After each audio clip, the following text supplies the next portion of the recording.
بسم اللہ الرحمن الرحیم۔ السلام علیکم۔ ایک مرتبہ کا واقعہ ہے کہ سید الانبیاء نبی اکرم صلی اللہ علیہ وسلم طواف فرما رہے تھے۔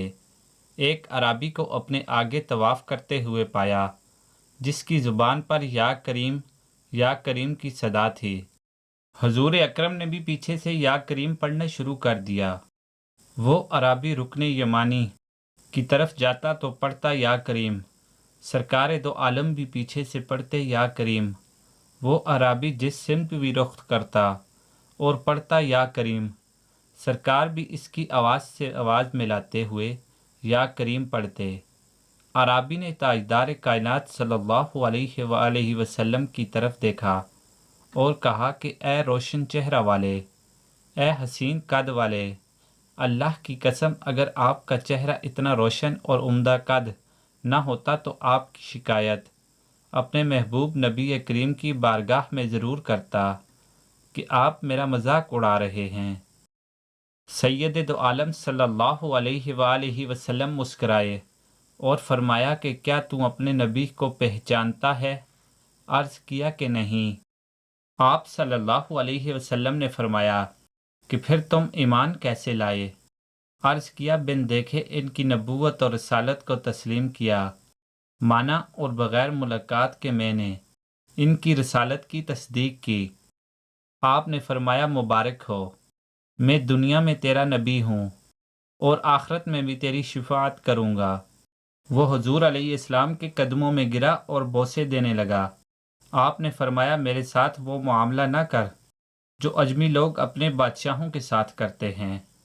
اللہ نے مجھے متکبر اور جابر بنا کر نہیں بھیجا، بلکہ اللہ نے مجھے بشر و نذیر بنا کر بھیجا ہے۔ راوی کہتے ہیں کہ اتنے میں جبرائیل آئے اور عرض کیا کہ اللہ جل جلالہ نے آپ کو سلام فرمایا ہے اور فرماتا ہے کہ اس اعرابی کو بتا دیں کہ ہم اس کا حساب لیں گے۔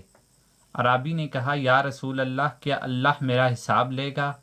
فرمایا ہاں، اگر وہ چاہے تو حساب لے گا۔ عرض کیا کہ اگر وہ میرا حساب لے گا تو میں اس کا حساب لوں گا۔ آپ نے فرمایا کہ تو کس بات پر اللہ سے حساب لے گا؟ اس نے کہا کہ اگر وہ میرے گناہوں کا حساب لے گا تو میں اس کی بخشش کا حساب لوں گا۔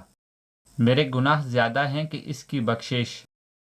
اگر اس نے میری نافرمانیوں کا حساب لیا تو میں اس کی معافی کا حساب لوں گا۔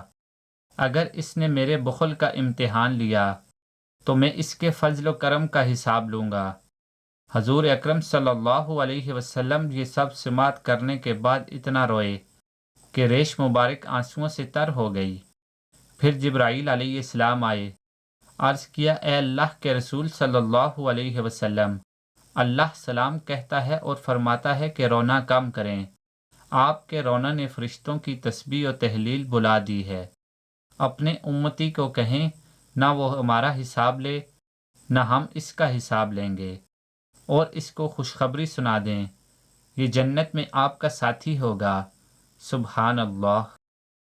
مزید اسلامک اور انفارمیٹو ویڈیو دیکھنے کے لیے چینل کو سبسکرائب اور ویڈیو کو لائک کیجیے۔ شکریہ۔